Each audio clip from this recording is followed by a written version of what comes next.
هجای مصطفى النعیمی شروبکار سیاسی جشامه بپرسم. هجای مصطفى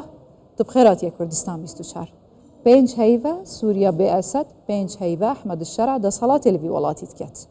نوکه به تایبتی از بجم شام امنو اولهی جیانا خلکی چوایه. حياتي لك سيد إيمان. بله سلاوتان لێبێ سلااو لە بینەرانی کوردستان 24 زۆر سپاس.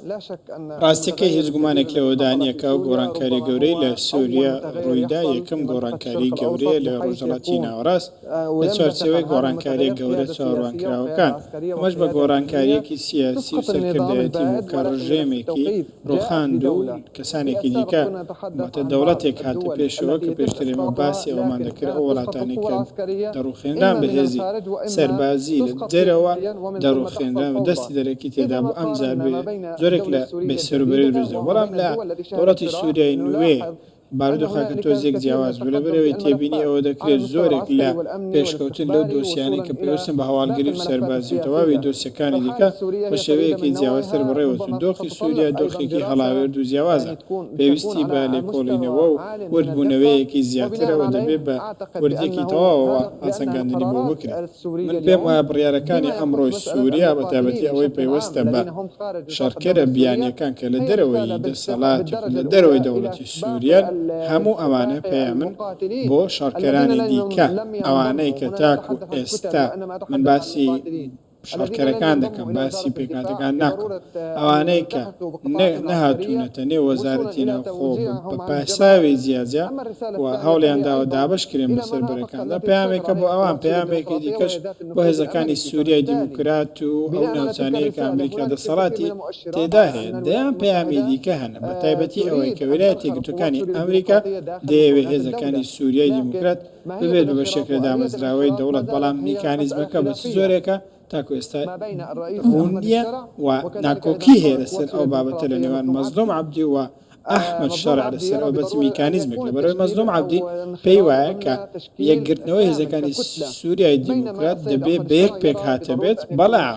لە بەرامبەردا ئەحمەد شەرع پێی وایە دەبێت هەر یەکیان لەژێر ناوی جیاجیا لێک بدرێنەوە نەک وەکو قەوارەیەک هەمویان لەگەڵ هێزەکان یەک بدرێنەوە. پێم وایە ئەمریکاش کاریگەری لەسەر ئەم دۆخە دەبێت لە ماوەی داهاتوو لە یەکەم شت کە دەبێت هێزەکانی سووریای دیموکرات ئاگاداری بن کشانەوەی هێزەکانی ئەمریکا لەبەر ئەوەی بچووکردنەوەی ڕۆڵی ئەمریکا کە ڕۆڵەکەی بچووک دەکرێتەوە بەڕێژەی 1975 بێگومان گۆڕانکاری گەورەی بەدوادادێت. ئەمەش پێویستی بە گۆڕانکاری درێژخایەن و بەردەوامەت لەوانش باشە. هێژەیە مستەفا ئەف گۆڕانکاریên درێژخانên جەنابێ هەوەژێ بەحەز دکاتن ڕەوشە نازکە حەساسە سووریایê دێخولبەرگریت؟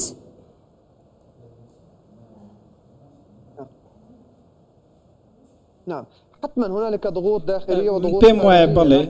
فشاری دەرەکی و ناوخۆی هەیە، بەڵام لە هەمان کاتدا هەوڵی ڕەوانەوەی ئەو فشارانە دەدرێت بووە دەیانەوێت بە ئەرێنی لە ڕووی سەربازی و ئەمنیەوە بۆ سووریا بشکێنەوە. دەوڵەتی سووریا ئێستا خاوەنی چەند پرۆژەیەکە لەوانە هەڵگرتنی سزاکان کە ئێستا هەڵدەگیرێن ڕۆژانی داهاتووش بابەتە تەکنیکیەکان دەست پێ دەکەن. ئەوانە هێشتا لە چەرچێوەی تەکنیکی بوون ماونەتەوە تاکو سووریا بگەڕێنەوە پێگەی خۆی لەسەر ئاستی نێودەوڵەتی لە چوارچێوەی سویفت و تەواوی دامەزراوە نێودەوڵەتیەکانی دیکەوە دەیان خاوەنکار و بازرگان و وەبەرهێنەر هەن کە دەیانەوێت لە سووریا دەست بە وەبەرهێنا بکەن. قۆناغی داهاتوو قۆناغێکی سەختتر دەبێت. من هاورام لەگەڵ ئەوە بارودۆخی سووریاش بارودۆخێکی ناسکە، بەڵام سەقامگیری داواکاریەکی نێودەوڵەتیە بە تەنیا داواکاری سووریا نییە. سووریا ئێستا بەسەر هەموو پێکاتەکان و ڕۆڵەکانیدا کراوەتەوە، گفتوگۆکان کراون بەشێکیشیان بەردەوامن. ئەوەی گرنگەکە پێکبەندی بەردەوام هەبێت بۆ ئەوەی پرۆژەکان بەردەوام بن. هەموو ئاماژەکان بەو ئاڕاستەیەن کە قۆناغێکی باشە. هێژەیە النعیمی تدید جواکا ناودەوڵەتی وڵاتین ڕۆژهەڵاتە ناوین دوست و دژمن ژنەمانە ڕژێمە ئەسەد بۆ سووریای گەشتبینیەک چێ بوو بە تایبەتی بوو گەلێ سووریای لێ ئەم دبینین ئەمنیەت لەوی وڵاتی نینە. مەسەلەن لە باشوور لە ڕۆژ ئاوا لە باکووری ڕۆژهەڵات شەڕ و ئاڵوزی هەنە، هێژی خەڵک لەسەر جادەیان دهێنە ئەشکەنجەدان و کوشتن و لێدان و ئاڵوزیان بەراڤێل بیرە هەوەنە مثلا آلوزیان دنابرا لبنان و سوریای بسرخو دنابرا پیکاتیان دا حساسیتک هیا آیا دوان شرط و مرجان دا راکرنا سزاین امریکی جهلک دی سست کرنا سزاین اوروپی ده هیچ کاریگری لسرگشدان آبوری یاوی ولاتی بکت؟ نعم أنا أعتقد الاشتباكات التي جرت من بما أو آلوزياني كدروز بوا بتابتي أواني لسس سنوري لبنان وسوريا وآلوزيكاني ناوچەکە ناراویەکان هەمویان پەیوەستن بەوەی کە ئەوەی لوبنان بەدیاری کرای پەیوەست و بەوەی کە میلیشیەکانی حەزبوڵا هەندێک ناوچەیان داگیر کردبوو و بە دیدگای خۆی سنووریان جارێکی دیکە کێشا بووە بۆیە وەزارەتی بەرگری سووریا ئەو ناوچانەی بەدەست هێنایەوە کە مافی خۆی بوون و دەبووە لەژێر کۆنتڕۆلی ئەوان بوون لە بەرامبەردا حەزبوڵا پێی وایە کە ئەو پێگانە دەبێت لەژێر دەستی ئەوان بن و ملکەتی ئەوان بن و دەبێت میلیشیەکانی حەزبوڵا دەستیان بەسەردا بگرن بۆیە لە ڕێگەی ئەم زۆرە بە بازارکردنەوە دەیەوێت بڵێ کە سووریا هێرش دەکاتە سەر لوبنان بەڵام ئەمە قبولکراو نییە لەسەر ئاستی نێودەوڵەتی و ئەو جوڵانەش کە ئێستا هەوڵێکەیە بۆ ئەوەی بارودۆخی کەناراوەکان باوڵێن هەڵگەڕانەوەیەک تێدا دروست بێت ئەمە هەوڵێکی شکست خواردێ بوو هەموو لایەنەکان بە سووریا خۆیەوە بە لایەن نێودەوڵەتیەکان دەیانەوەیە کە سەقامگیری هەبێت بەڵێ هەندێک سەرپێچی تۆمارکرا لایەن هێزە ئەمنیەکانی سەر بە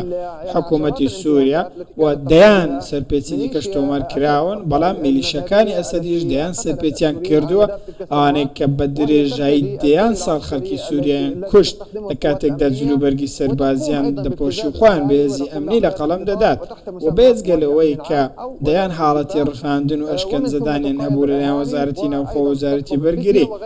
تەنانەت حاڵەتی ڕفاندنی خەڵکە بۆ دواتر داوای پارەیان دەکرد لە بەرامبەردا ئەمە ڕەفتارێکی سووریانە نییە ئەمڕۆ کار دەکرێت بۆ ئەوەی کە خاڵە تیرۆریستەکانی ئەو سەردەمە هەڵبۆشێنرێنەوە ئێستا سووریا خاوەن پرۆژەیەکی تەواوکاریە بۆ ئەوەی هەموو دۆخەکە کۆتای پێ گەلێک سپاسیەتت کەم هێژە مستەفا ئەلنەعیمی شروع بەکاری سیاسی ژێشامێ